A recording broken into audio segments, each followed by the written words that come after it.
Yeah, first of all, like what got you into the longevity game? What got you started in this? So let's see, going all the way back to when I was 12 years old, I was interested in health and working out and getting in good shape. It was really just to impress some of the some of the girls in school. I wanted to get into good shape and outperform some of my classmates on the pull-up competition that we would have in gym class. And so I started every day when I'd get home from school doing push-ups and pull-ups, and eventually worked my way up to when I was in sixth grade doing 16 pull ups.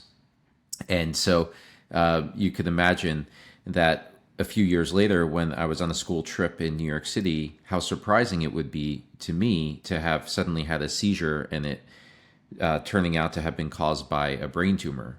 Surprising because I was being so healthy with my life. I was even eating somewhat healthy at that age, and so it was such a total shock. Excuse me, a shock to me and my family that I would suddenly be struck by a brain tumor. And so, fortunately, everything worked out. I had emergency surgery. They cut my head open and removed the tumor. It was larger than a golf ball.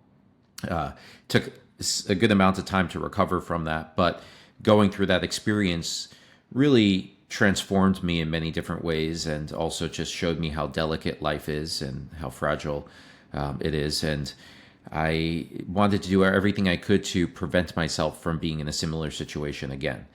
And years went by, but eventually I came to learn about longevity science, longevity medicine, and the fact that the number one risk factor for disease is aging. So even more likely to cause liver cancer than cigarette smoke is the aging process. Hmm. And so when I learned this, the next question I had in my mind was, what can I do to address aging? Is there anything I can do to try to slow down the process? And about a decade ago, I came across a scientific paper called The Hallmarks of Aging, which identified at the time 9 different biological root causes for the aging process. Things like our stem cells, mitochondria, our cellular senescence, our epigenome, something called proteostasis, and so on. And realizing that we're kind of breaking down the constituent pieces of the aging process, it then made me ask the question, well, can we do anything to slow down the digression of these specific processes? And the answer was and is yes. And so that got me really interested, intrigued in the field. I started networking with the top scientists in the field at Harvard and MIT and Oxford and so on, and eventually ended up starting a business in the field. I love that. Can you explain aging to me? What is it like specifically aging itself from a Yeah, biological point? it's a great question. So that's pretty much the fundamental question that the scientists were asking when they published this paper, which is like, what exactly is aging? When we can define it in many different ways. We can look at it as, for example, the physical changes that we witness, right? When you look at somebody young like you, but then compare yourself to, say, your grandparents, there's a marked change in everything from your skeletal structure to your gait and how you walk, your skin, and so on. So that's like all of the aesthetic, superficial qualities of aging. Then we can look at an organ level and we can see beyond just the skin. We can see that our hearts aren't as powerful and strong as they were before. Our livers aren't filtering out toxins as well as they were once before, and so on. And we can then zoom in and get even more fundamental, and we can look at, on a cellular and subcellular and even molecular level, what's happening in the body. And that's what these mechanisms of aging are. So they all interact with each other in one way or another. So, in other words, if one of the mechanisms starts to fall apart, let's just say protecting our genome, so specifically our DNA, from getting damaged, if we're not protecting our DNA from getting damaged as well as we once were, then you're going to have more cells that don't function properly. And when those cells aren't functioning properly, you're going to need to replace them. Well, what replaces cells? Stem cells. And the more you make copies of those stem cells, you eventually reach something known as the Hayflick limit, which is you can only divide so many times before the cell can no longer divide. And so you're exhausting those stem cells sooner. Another thing that's happening is another mechanism of aging is our telomeres. These are the protective end caps of our chromosomes. So they protect our DNA. It's kind of like the ends of shoelaces. And if you imagine our DNA is like the individual threads in our shoelaces, if those caps get too short, those threads start to fray and they get exposed. And so if you're having a lot of divisions, those telomeres are getting shorter, and that DNA that was originally damaged is now more likely to get even more damaged. So you can imagine it becomes more of an exponential process. And so to your question, what is aging? It's really the degradation of all of these mechanisms at the most fundamental level that then manifest in tissue not performing as well as it was, or I should say cells first, then tissues, and then organs, and then all the way up to the whole body. Things are just not performing as well. And you can think of an analogy of, say, a car. A car, if you don't maintain it, you don't refill the oil, you don't refill the air in the tires, you don't get the mechanic to inspect it and fix things as they go wrong, eventually that car is not going to perform well. And if one thing breaks, now it's more likely another thing is going to break, and eventually the car might be too far gone to be able to actually even repair it, right? And so we need to maintain our bodies as we age. It's still going to be the old model, if you will, right? We're still going to age in some ways, but there's a difference between people who take care of themselves when they age, and it's like a classic car in great condition as it gets older, right? Versus those that aren't cared for and they break down and they end up in the junkyard, so to speak. Right. Was there a moment you realized that and you like went all in? I assume you sort of dabbled with it at the start, and then it must be a point where like you committed to it, right? Yeah. So I kind of went in a wave with it. So as you can imagine, so my personality type is very much when I learn about something new and I'm excited about it, I go all in, like 110%. Right. And so this is going back, I'm 40 now. So I learned about these hallmarks of aging and really got into longevity just over 10 years ago. And so then for the first, let's say 4 or 5 years, I was really intent on getting everything perfect, from my diet to fasting, going 72 hours without eating, or like having a very strict eating window of, say, only 6 or 8 hours. Every calorie I was eating, I wasn't counting calories, but I was at least looking at every form of calorie I was ingesting and making sure that it fit a specific mold of at least a hypothesis of what would lead to better aging. So very much into it. What I'd say now is, somewhat ironically, now that I have a company in the field and I've been in the space for as long as I have, I live a little bit more, right? So I think it's important to not sacrifice quality of life for the sake of quantity of life. I think you need to have a balance. And so it's like, I think of it as Pareto's principle. You can put in, let's just say 50 or 60 or 70 or 80% of the effort and get 95% of the benefits without having to put in 100% of the effort to get that final 5%, right? So in other words, I don't want to sacrifice the quality of my life and that of, like, you know, when I recently broke up, but I was in a 4-year relationship, and it's difficult to be dating a woman and saying, oh, I'm fasting for 72 hours. I'm not going to have dinner with you. I'm going to sit at the table and just watch you eat, right? So there's these quality of life aspects that just don't really work well when you're trying to be social and have a normal life and so on. So now I'm a little bit more balanced, and I think it's actually psychologically that much more healthy to be in the position that I am now than when I first got into it. Yeah, I see. That's the thing for sure. 37% less aging, right? What's your rate of aging? Yeah. So, well, let me explain like what that even means in the first place, right? And like, what is biological age versus chronological age? Sure. Because so many people are talking about this concept of biological age, but there are many different definitions. And what I think is important is to discern what the most accurate form of a biological age is, or the most accurate measure of biological age is that we currently have. And there's no perfect measurement. And that's coming from someone who sells a biological age testing kit. I will even say it's not even perfect, right? But it's the best approximation of biological age that we currently have scientifically. And that is in the form of an epigenetic test. So I mentioned the epigenome before. It's one of the mechanisms of aging. I'll explain quickly what the epigenome is and then how it's used to approximate biological age.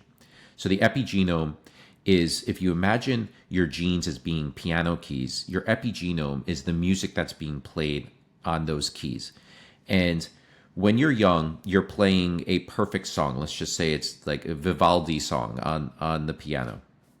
And as you age, you miss certain keys, or you hit the wrong key, or you hit it too hard or too soft, and so on.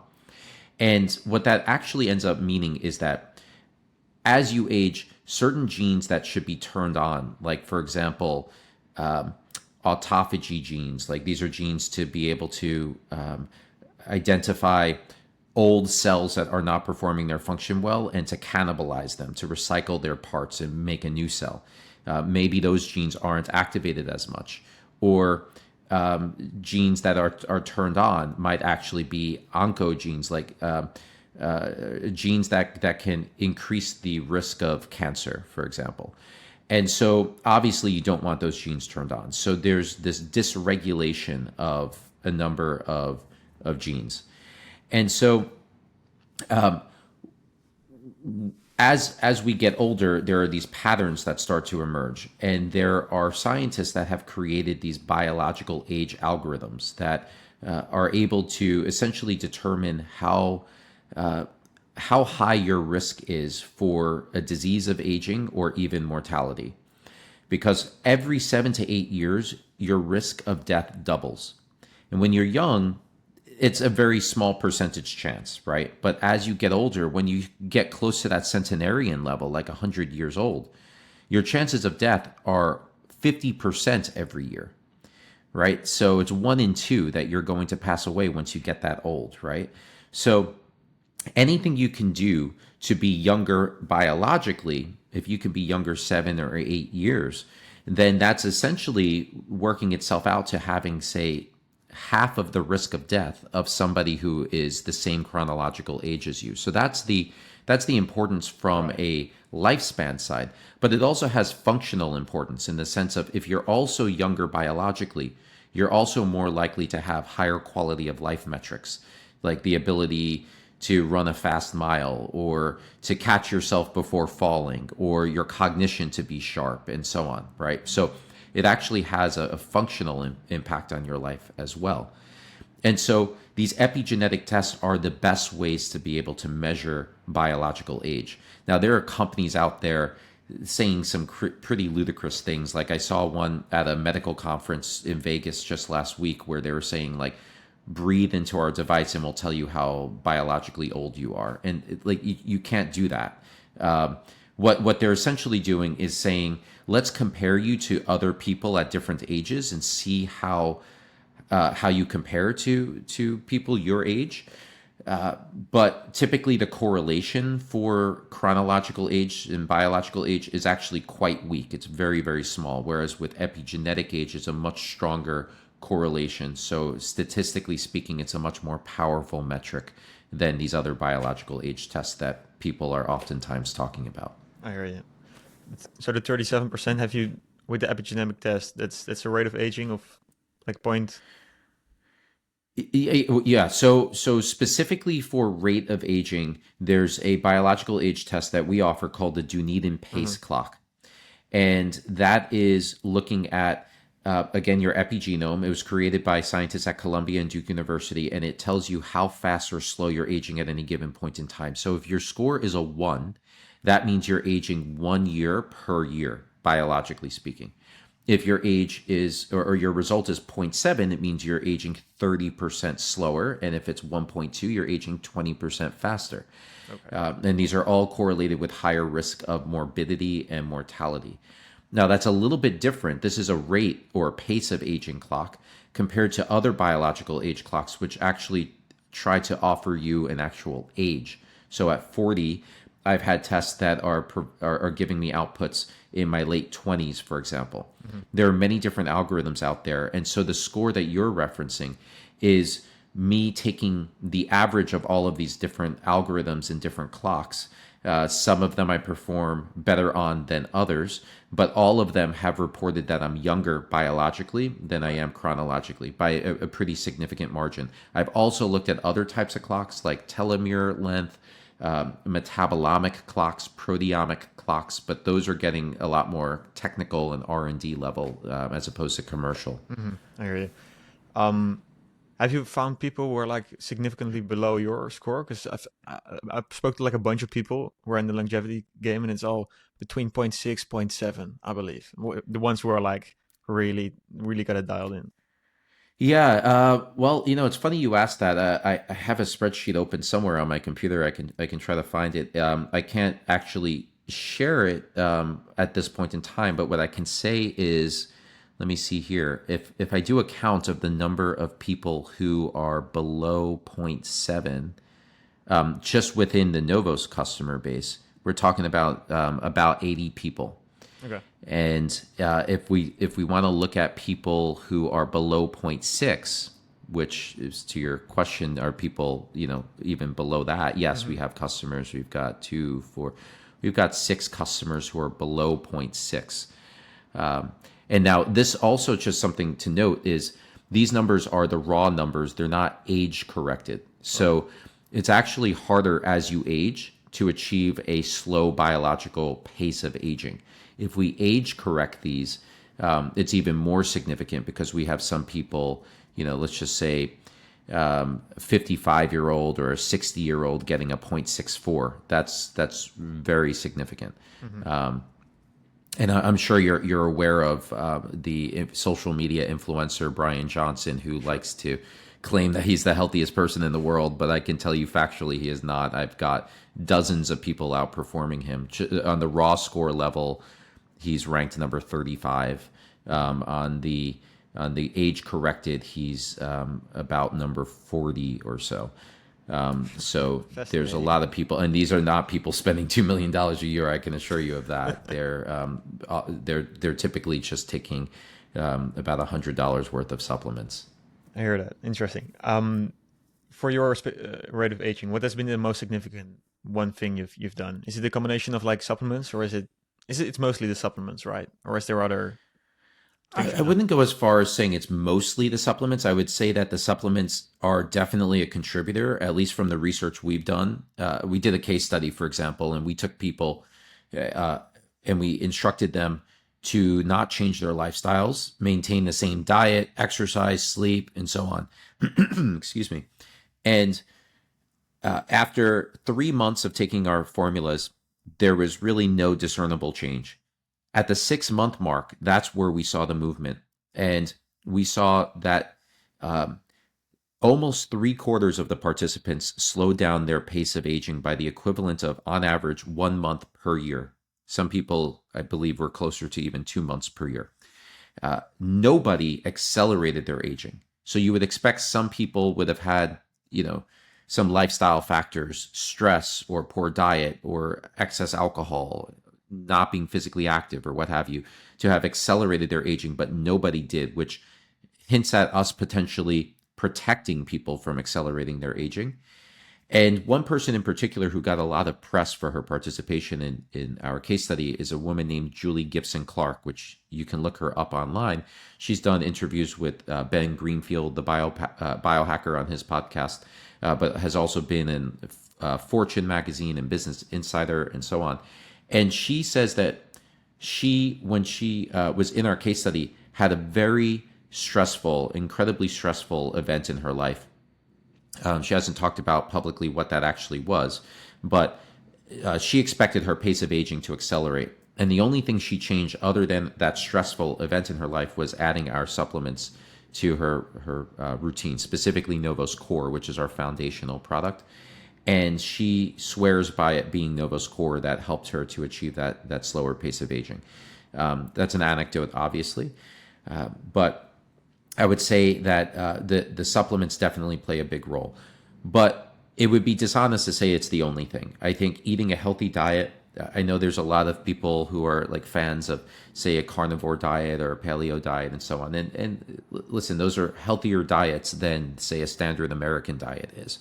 But in terms of what the research has found to be, say, the healthiest diet over the long term, it's a Mediterranean style diet, which is actually I'm happy to know that because the Mediterranean style diet is quite diverse. I mean, there's you can look at like the Greek version or the Italian version or the Turkish version or the Israeli version, or even look at Japanese Okinawans. It's not Mediterranean; it's an Okinawan diet, but it shares the same characteristics, which is a lot of plants from the earth, vegetables, fruits, beans, tubers like potatoes, and so on, fish, seafood, a moderate amount of meat, not over consuming the meat, a low amount of dairy, eggs, and so on. And so these are diets that are quite achievable. A lot of people enjoy these types of foods. They aren't highly restrictive diets. And so incorporating these types of foods, which are replete in micronutrients, phytonutrients, which are plant-based compounds that can exhibit positive health effects on us, and so on. I think it's very important to have your diet in place like that. Also, not over-consuming. When you follow a diet like that, you're not going to over-consume calories. It's the processed food that becomes very easy to over-consume, or the sugar-sweetened foods. And then there are other aspects as well, like making sure you're physically active, you're getting adequate sleep, you have good stress management, and so on. And we can talk about those specific categories if you'd like. But those are on a just a general level, those are the factors I think that contribute to a slower pace of aging. I hear you. Not over consuming calories. For athletes, that's a thing at times, right? You have these cycles, bulking, cutting, whatever. Um, I think I believe it's healthiest to be like 500 calories below your maintenance, something like that, for like longevity. Is that any truth to it?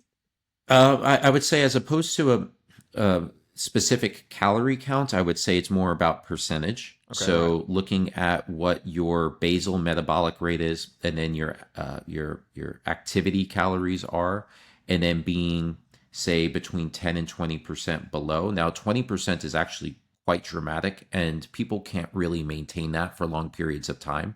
And I wouldn't suggest you do, because you become like very thin, and you might lose hair, and your libido disappears, and so on. Like, back to that point of quality of life, like what's the Right. point of living a long life if it's a miserable one, right? So uh, being in the neighborhood of about 10% calorie deficit, I think, is good. Now, what ends up happening is, if you're in a prolonged calorie deficit, your basal metabolic rate will start to slow down, and you'll also find that you're less physically active.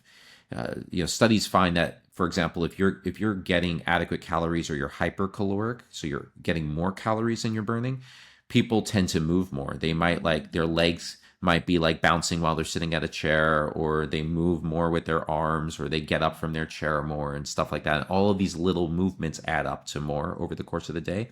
And so if you're hypocaloric, you're getting fewer calories, you're less likely to move as much. And so, long story short, different processes in the body, like things related to fertility, for example, the body does not prioritize those. And so you're going to actually down-regulate some of these processes if you do it for a long period of time. What I personally have always done, and I'm going back to when I was in high school, more or less, and not intentionally, not knowing that it could potentially be good for longevity, but I always wanted to, like, build muscle, but also stay lean in the process. So I would be hypocaloric most days of the week. Let's just say 4 or 5 days out of the week, and that was typically like on weekdays while I was at school, or eventually at work. And then, like, the weekends would come, and Friday night I'd maybe get the dessert or something, and I'd eat more food, and I'd be hypercaloric. So I found, at least for me, that it was kind of resetting my metabolism and my basal metabolic rate, so it would stay at a relatively high level. And then during the week, when I would push hard and run more and eat less, I would like stay slim. And it was this nice wave, this balance of maintaining a decent basal metabolic rate while also being able to stay lean and build muscle in the process. So how do you approach it right now for longevity? Like your caloric intake, it's below maintenance. How do you do it right now? Yeah, I'd say that it's not much different. So it is typically below maintenance, Okay, but on the weekends, again, there are periods right. where I will eat above maintenance. And I'm not meticulous about it. I'm not measuring my calories. I'm not counting. But when you've like overindulged, you're feeling full in the evening, right? And you're like, all right, that was fun. That was nice. It was delicious. And you sleep like a baby that night. You might sleep an extra hour more than you normally would, and you feel really recovered the next day, and so on. And then the week will start again with work, and then I have a very regimented diet while I'm working. Like for lunch, it's just a lot of vegetables, maybe some beans like lentils and sardines, or four whole eggs, or maybe there's this soy-free tofu I've been having that's made out of garbanzo beans, and so on. So I'll have that, and then dinner is not much different. Although I might like then bake some salmon or something, but add that on top of the veggies and maybe some sweet potato and stuff like that. So it's a pretty regimented diet. Vegetables don't have that many calories in them, and when you consume them, it actually takes energy to process Mm. those vegetables, more energy to process them than say, um, you know, uh, ice cream or something, right? Full of sugar. So overall, I'm becoming kind of hypocaloric during the weekdays, and then I'm getting to the weekend where I'm having a little bit more fun and eating a little bit more food, and it kind of, I think, resets that metabolic rate. Very interesting. I love that. I was reading up on Novos on the mission statement. Part of it is that you want to add 1 billion years of healthy lifespan to like humanity. I love that mission statement. Can you break that down for me? How you're planning to do that? Sure, sure. So yeah, so that's our vision as a business, and our mission is specifically to make longevity as accessible and achievable as possible. And so part of the way that we achieve this is, when I first founded Novos, I founded it as a public benefit corporation, which is a legal status here in the United States.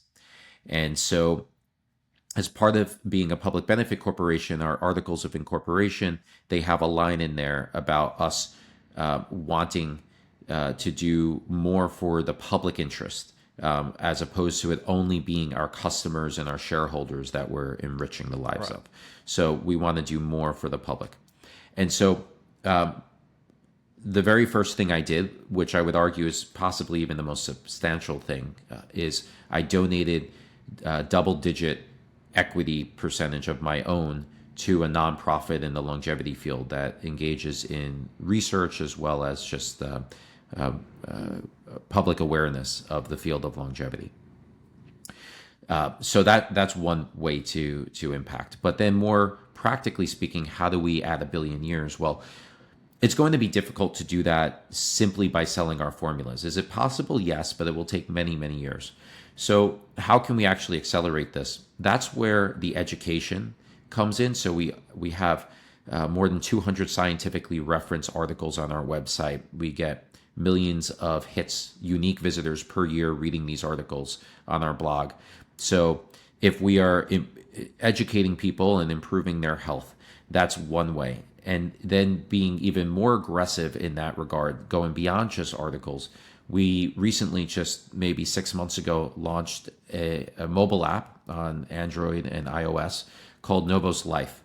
And this is an AI based app. It's got a free biological age clock that is trained on AI. It was created by a brilliant researcher named Dr. Sue-In Lee, and she's a professor at University of Washington.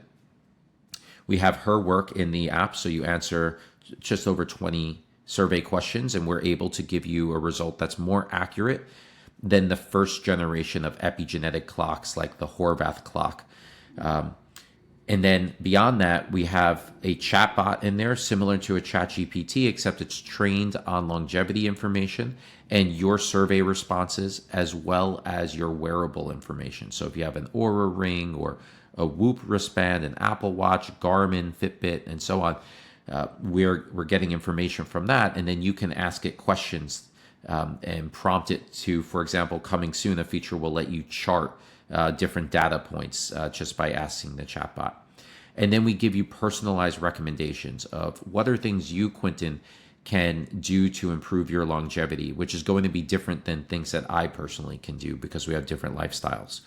And so this is a more aggressive step towards educating people, giving them very personalized information about what they can do to improve their health.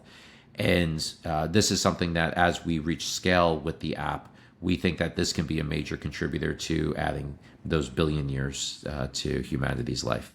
I hear you. Very interesting. Product development, primarily for Novos Core. How do you decide what goes into the formula? Like, have you done it? Yeah, great question. So we actually have on our website, if you go to novoslabs.com/approach, you'll see the filters through which we put each and every single ingredient through before we decided to even consider it in the formulation. And so some of those filters are things like, for example, every single ingredient in Novos Core was found to extend lifespan in at least one animal species and oftentimes multiple animal species. And if it's shown to extend lifespan in multiple animal species, that hints at something known as evolutionary conservation of a specific mechanism or biological process. In other words, evolution has decided that whatever part of biology we are triggering in, let's just say, the C. elegans, the little worms, that makes them live longer. And then we go much more advanced to a mammal like a mouse, and we see it's also making them live longer. Whatever that ingredient is touching, evolution decided it was so important for that biological process to stick around that it preserved it for simple organisms like the worms all the way into mice. And therefore, it is most likely something that's preserved in humans as well and will also have a favorable impact on human lifespan. And unfortunately, the difficulty in longevity research is, and this is something that's true for biotechs and pharma and everyone in the space, is that we live too long, humans. That's a good thing, but it's unfortunate from a research side because we can't really do scientific studies. They would take too many years. They would cost tens of millions or sometimes hundreds of millions of dollars to be able to determine definitively if a substance is extending human lifespan. So instead, we need to look at animal studies, like I just mentioned, or we can look at surrogates within human biology and see, are we, for example, slowing down epigenetic aging or reducing biological age in humans? Are we showing favorable biomarker changes? For example, maybe inflammatory markers like TNF alpha declines when somebody is taking a specific supplement or pharmaceutical drug and so on. So there are different surrogates we can look at. But getting back to your question of what we use to determine what to put into Novos Core, the lifespan extension, and then the fact that it's preserved in multiple animal species is a couple of the initial ones. Looking at if there are favorable effects in humans, in human studies for those ingredients on different health markers, which is another, checkbox, if you will, for the likelihood that this is going to have a favorable health span and lifespan effect on people in the long term. Looking at where these molecules occur in nature. So, for example, are they in the human body? Well, we have multiple ingredients in our formula that are in the human body that decline as we age, as well as ingredients that are found in foods that we've been consuming for hundreds, sometimes thousands, or even hundreds of thousands of years or more. For example, we have microdose lithium in Novos Core. We evolved with lithium in our water supply, in our food supply. So if you get, for example, San Pellegrino water is high in lithium.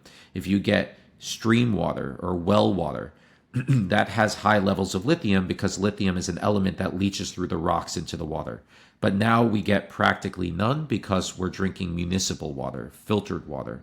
And there are lower rates of neurological conditions for people, communities that have higher levels of lithium in their water. So studies have looked at rates of depression, suicide, Alzheimer's, dementia, bipolar disorder, and so on in people who have higher levels of lithium in their water supply versus everyone else. And it's actually, they have much lower rates of all of these psychological issues.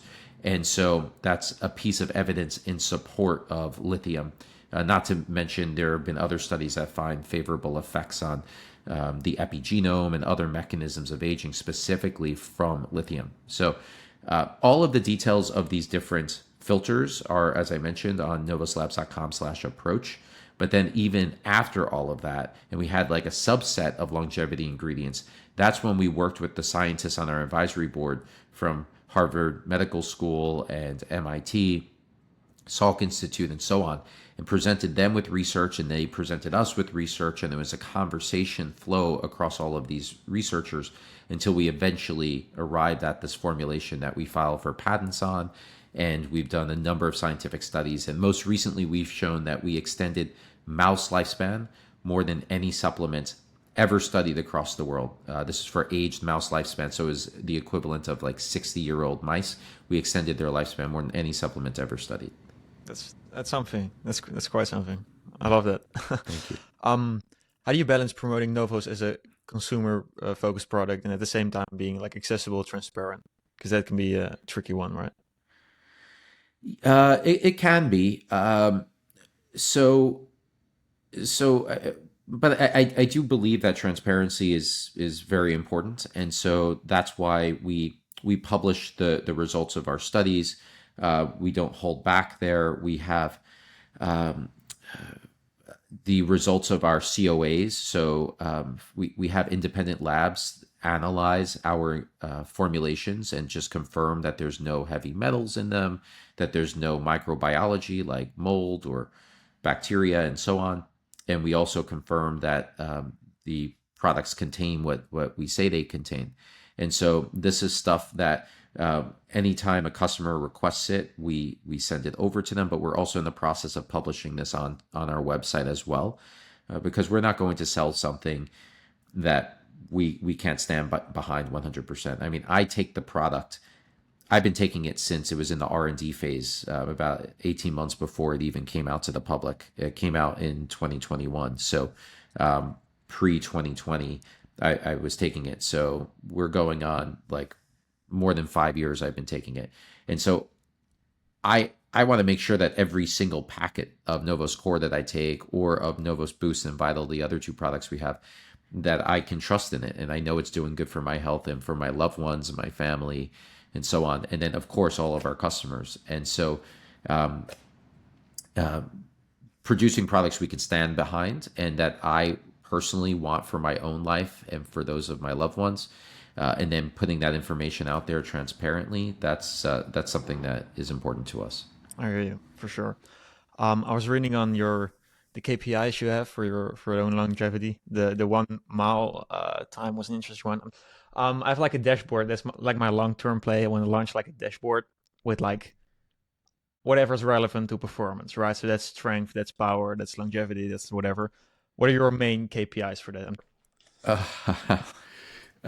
Sure. So actually, I think I recently published some. Yeah, here we go. Current fitness performance stats.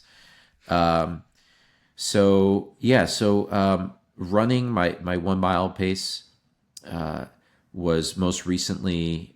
This was a few months ago before I had to do a lot of travel for work, and so I couldn't run as intensely as I had been. But I hit this year as a 40-year-old. I hit 5 minutes and 34 seconds for my mile. And that's only 4 seconds away from my best time when I was 20 years old. So my goal is to outperform my 20-year-old self, which would be quite the accomplishment for me. 5K time, running that. I just participated in a 5K charity run for Thanksgiving. I did that in 20 minutes and 23 seconds. I got second place for my age category, and I think I was ranked number 13 or 14 out of thousands of people, and that's including teenagers and 20-year-olds and so on in the mix. And then 10K time is about a 6 minute 50-second mile. And I'm doing all of this while also lifting heavy. So my personal best for deadlift, it was triple my body weight. So it was 525 pounds when I weighed 175. I'm not doing that much power at this point, but I can do 475 right now, which I don't want to push myself as high as 525. Like when I hit that number, it was so much stress on my body to even hit it, to the point of like risking injury. And when it comes to longevity, I don't want to like throw my back out or anything. So I hit that, in my early 30s. And once I hit it, I was like, all right, that's enough. And so now hitting 475, I think that's great power, but it's not putting me in as high of a risk percentile as I'd be in if I was going for that all-time max again. Bench press, I'm doing about 305 pounds, 1 rep max. My personal best for that is 335.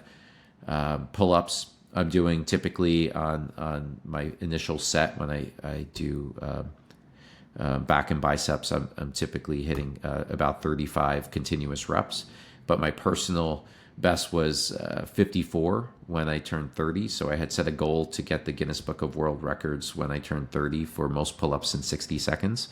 Unfortunately, my submission wasn't officially accepted, and it took them 6 months to tell me that. So I was already on to the deadlift goal. Nice. But for that submission, I think I had 46 or 47 officially. So I would have outdone the record by just a couple, maybe by 3 or 4.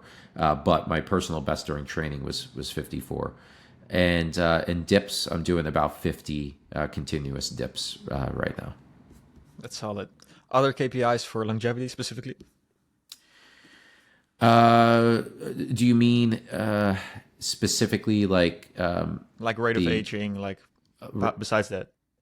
Okay, yeah, sure. So let's see. I'm pulling up a chart that I have on my website here called Slow My Age. So if you go to slowmyage.com and you click on my biological age results in the main menu, you'll see what I'm referring to here. But my VO2 max is 55.5. I'm trying to get that a little bit higher, but that still is quite good for, especially for my age. But just in general, even in someone in their 20s, that's still a good number. My pulse wave velocity is 5.8 meters per second. So this is the velocity at which waves go through your arteries. And you want that to actually be as slow as possible, because when it's slow, that means your arteries are elastic. If it goes very fast, it means your arteries are stiff. And so that's equivalent of someone about 34% younger than I actually am, or just over 12 years younger than I actually am.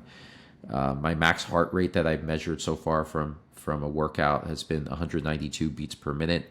That's equivalent to someone roughly 9 years younger than I am. My visceral fat is 29.7 centimeters squared, which is equivalent to someone about 17 years younger than me, so early 20s. What else? My metabolomic clock, I used something called the YOLO clock, and that got me at about 11 years younger than my chronological age, or 29% slower aging. My telomere age was the most significant. That had me at 29 years younger than I am, so that of roughly a 10-year-old. But you can't take that literally, because the correlation for telomere length and biological and chronological age is not nearly as strong as the epigenetic clocks are, or even the metabolomic and proteomic clocks are. What else? Facial AI. So we have something called Face Age at Novos. So if you go to novoslabs.com/faceage, you can take a selfie and it will tell you how young or old you look, including face age, but then also eye age, and then a whole bunch of skin health markers like wrinkles and uniformity, pore size, inflammation. It's completely free. That last time I posted it on my website was minus 9.2 years. It's actually a little bit less than that now. But just keep in mind that there's can be some fluctuation between measurements because you need to get the lighting like almost identical each time. And if you change the angle of your camera, the lighting, if you didn't sleep well, if you're not well hydrated, all of those are going to have some sort of impact on your score. So it's not possible to have it identical every single time unless you have like a photo booth and you're a perfectionist about it. But yeah, it's typically like 7 to 9 years, roughly speaking, younger than my chronological age. Great. I love that. What's on the roadmap for Novos? Great question. So we are very particular about the formulations we produce. So there are other companies entering the longevity field, and that's great to build awareness about longevity. But they're typically trying to put as many products on the market as possible. Anytime there's an ingredient that's trending on Amazon or Google, the company is just putting that on the market and saying, longevity ingredient, purchase it. We are about creating novel, unique formulations that are more powerful than anything else that exists on the market. And the somewhat counterintuitive thing about longevity formulations is that when you combine longevity ingredients, they oftentimes don't have additive or synergistic effects. Scientific research has found, believe it or not, that when you combine longevity ingredients, oftentimes they can cancel each other out, or they can even, in some cases, roughly speaking, about a third of cases, lead to a negative outcome. So worse effects when you combine them. And this is something that is not the way that consumers are typically thinking. We're always thinking like, oh, if this is good for me and that's good for me, when I combine it, it's going to be even better. But unfortunately, the research hasn't panned out that way. So we're very particular about doing research on our formulations and then creating products that are synergistic. It's the only way we can file for a patent on Novos Core, for example, is if we can prove that it had an unexpected effect. And we are proving that with the research like the mouse study I mentioned, but many other studies that we've shown on our website. So with that said, future products of ours are going to be products that are really focused on exploiting the maximum that we can out of both the scientific research and what we know about longevity, and then these natural ingredients, in creating products that are enjoyable for people to integrate into their daily routine, not just popping another pill or drinking a gross tasting powder or something, right? It's Right. about something that people want to integrate into their lifestyles that are going to make them healthier than they would otherwise be, even if they were following a perfect diet and perfect sleep routine and perfect exercise and so on. So keep an eye out for products like that. We're typically on, roughly speaking, an annual release cycle for new product lines, and then of course on the digital side as well. So that's the Novos Life app. What you see right now is a MVP, minimal viable product version of it. So it's just got the basic features that we heard people using the app really wanted to see. But now we have a lot of insights for basically the next version that's going to have a whole new design, new experience, and it will really take things to the next level. And we're excited to have that out, hopefully early 2025. I love that. Interesting. Closing. Have you thought about not dying? I'm sure you have, but like the consequences and the long-term play at that. What's your view on that? I'm going to say something that many people in the longevity field might not, be completely happy with, but I think that there is some beauty in there being death or an end in life, in terms of how it leads us to living our lives and motivates us to push ourselves and to achieve and to experience and so on. And if there was an infinite timeline, I don't know how the human psychology would really cope with that. Now, with that said, I don't want to die anytime soon, and I'm sure if I'm 110 years old, I'm going to be like, well, I'm not ready yet. Like, let me live longer. So it's one of those things where, as I age, I would like to be able to live as long as possible, but I don't know if an infinite, never-ending lifespan is actually the healthiest. But I'm also not one to conclude anything until I actually get to those later years of my life, and I'll reevaluate at that point. At this point now, I just want to live as healthy as I can, and extend my lifespan as much as humanly possible. And when I do eventually pass away, I want it to be in as pain free and as quick of a process as possible, where my health span and my lifespan are practically one and the same. In other words, I'm in good health and maybe I pass away in my sleep, as opposed to having a disease for a decade before I pass away. Sure thing. As it stands right now, what do you think? How far we can we take this? Like 120, 140, whatever. What's your view on that? Yeah, I think right now, so the oldest lived person was Jeanne Calment. She was a French lady. I believe she lived to either 122 or 123. I think it's 122. And so, as far as we know, that's the longest that a human can live. But and that's all based on her genes. Like, so for most people, genetics only play 10 to 20% of a role in their lifespan. But for someone who is at literally the like very tip of the distribution curve, like the oldest lived person ever, for her, her genes were playing a bigger role in her lifespan than for the rest of us.